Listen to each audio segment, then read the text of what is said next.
Well, meanwhile, an Army report released on Thursday shows that U.S. troop morale plummeted last year in Afghanistan. Nearly 1 in 5 soldiers and Marines reported psychological problems such as acute stress, depression, or anxiety last year. That's a sharp rise since 2005, when 1 in 10 soldiers and 1 in 8 Marines reported mental stress. The report says the spike is in part due to the rise in violence in Afghanistan. Nearly 80% of troops say they've seen a member of their unit killed or wounded. That's compared to about half of the years of fighting before 2010 rather. And the report says multiple deployments may also be a factor. For some analysis, we're joined by Scott Kimball. He's an Iraq War veteran. He's the organizer of Operation Recovery, a group which seeks to stop the deployment of traumatized troops. Would you say that that's a major issue here then? Sorry, could you say that again? The redeployment of troops who've already been traumatized, would you say that's the major issue here? Yes, we're looking at, there's 11,000 troops that are on 6 or more deployments at this point. We have the majority of the fighting force that has deployed multiple times, and with each time that somebody deploys, that's a hit to morale, and that's a hit that also compounds the likelihood of that military member having post-traumatic stress disorder. But it's interesting, though, Colonel Paul Bliers was quoted as saying, frankly, that these aren't numbers to be concerned about. He said we would have expected to see much a larger increase in mental health symptoms, a much larger decrease in morale, given how much combat. In fact, he's quite happy. Well, I don't know, the implication is these aren't such bad figures. I mean, these are very conservative numbers. I mean, this is basically underreporting of traumatized military members.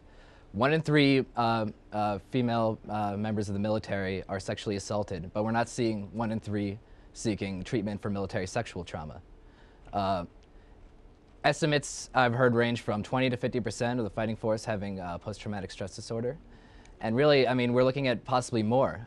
With the repeated deployments, we're looking at a majority of the fighting force with post-traumatic stress disorder, and these people are not being treated. We have inadequate care for the people in the military and then veterans when they get out. But this colonel is suggesting, though, that this is all factored into the deployments, and a certain percentage is acceptable. In fact, that percentage has not been reached yet. Is that explained to those who are being deployed in Afghanistan? Well, I mean, to your first part, no number of military members that are deployed to a combat zone should have post-traumatic stress disorder. There should be no acceptable level. These people have, enlisted with the idea in mind that their commanders would take care of them when they needed help, and they're not getting it. If you have post-traumatic stress disorder, military sexual trauma, or traumatic brain injury, you should not be in a combat zone. We're looking at 17% of current people deployed to Afghanistan on psychotropic drugs. These are the same drugs you're not supposed to drive a car on, let alone carry a rifle and fight in a war. I should add that Colonel Bliers is one of those who compiled this report and got these figures. Meanwhile, though, what about when a troop member is diagnosed with PTSD?